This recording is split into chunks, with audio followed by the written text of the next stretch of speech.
Hi everyone, welcome back to PC Error Detective. Today, we're going to show you how to switch to Administrator in Windows 10, so you can easily manage user accounts and permissions on your PC. Step 1. Open Control Panel. You can do this by clicking the Windows icon and typing Control Panel in the search bar. The Control Panel is where Windows lets you manage all your system settings in one place, and it's essential for changing account types. Step 2. Click on User Accounts. This section helps you see and manage all the accounts on your computer. It's where you can check who has administrator rights and make important changes safely. Step 3. Click on User Accounts again at the top.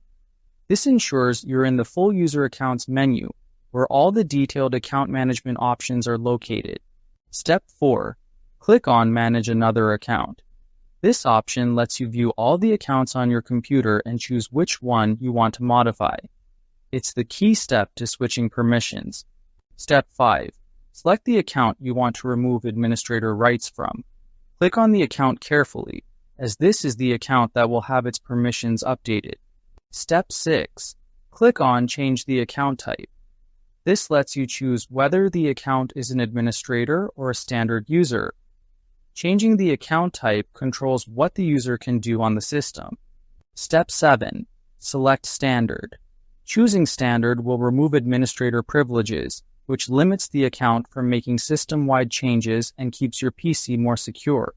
Step 8. Click on Change Account Type to confirm. This final step applies your changes and ensures the account is now set to the new permission level. Thanks for watching.